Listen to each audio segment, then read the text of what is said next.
আমার বানানো এই গরুর মাংসের কাবাবটা সবাই অনেক পছন্দ করে। সবার সাথে রেসিপিটা শেয়ার করলাম। আসসালামু আলাইকুম, সবাই কেমন আছেন? যে ফ্যানে আমি কাবাবটা সিদ্ধ করব সেই ফ্যানের মধ্যে হাড় চর্বি ছাড়া গরুর মাংস দিয়ে দিব 1 কেজি পরিমাণ। ছোট ছোট পিস করে নিয়েছি। যত ছোট পিস করবে এখানে মাংসটা তত তাড়াতাড়ি। বুটের ডাল দিয়ে দিব 1 কাপ পরিমাণ। আগে থেকে 1 ঘন্টা ভিজিয়ে রেখেছিলাম। তারপর দিয়ে দিব শুকনো মরিচ 1 চা চামচ, হলুদের গুঁড়ো 1 চা চামচ, লবণ 1 চা চামচ, জিরা ও ধনিয়া গুঁড়ো 1 চা চামচ, গরম মশলা গুঁড়ো 1 চা চামচ, কাবাব মশলা 2 চা চামচ, দিয়ে দিব রসুন কুচি 2 চামচ পরিমাণ। এখন দিয়ে দিব গরম মশলা যেমন এলাচ, দারচিনি, তেজপাতা, লং, গোলমরিচ। এখন দিয়ে দিব কাঁচামরিচ 3 থেকে 4টা, শুকনা মরিচ 3 থেকে 4টা, আদা রসুন বাটা 2 চামচ, পেঁয়াজ 1/2 কাপ। ভালোভাবে মিশিয়ে নেব।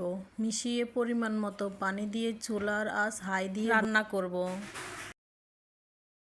ততটুকু পানি দিব যতটুকু পানি দিয়ে আমার মাংসগুলা সিদ্ধ হয়ে পানি শুকিয়ে যাবে।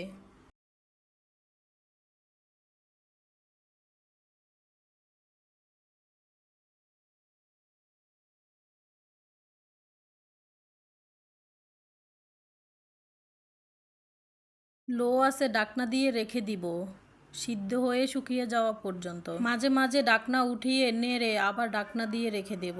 মাংসগুলো সিদ্ধ হয়ে গেছে। আমার এখানে মাংসগুলো সিদ্ধ হতে সময় লেগেছে 30 থেকে 35 মিনিট। এখন আমি মাংসগুলো ঠান্ডা করে নেব।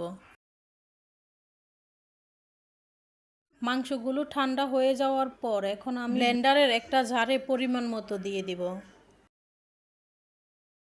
এখন দিয়ে দিব একটি ডিম, দিয়ে দিব লেবু 1 চামচ পরিমাণ। মাংসে দেওয়া গরম মশলাগুলো সহ ব্লেন্ড করে নিব। চাইলে আপনারা পাটায়ও বেটে নিতে পারেন।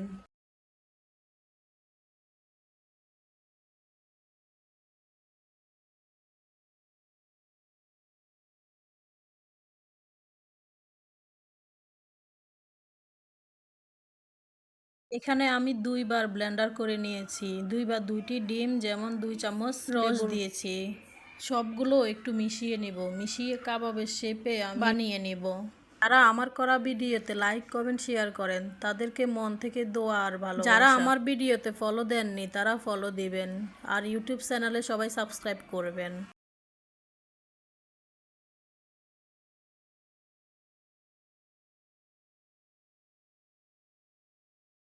এখন সবগুলো কাবাব বানিয়ে তেলে ভেজে নিব।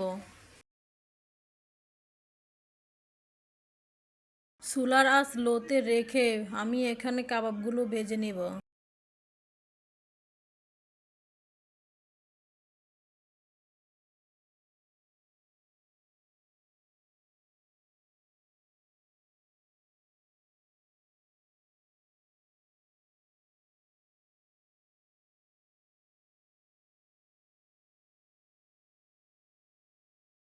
কাবাবগুলো ভেজে নেওয়া হয়ে গেছে। এখন আমি তেল ঝরিয়ে কাবাবগুলো উঠিয়ে নেব।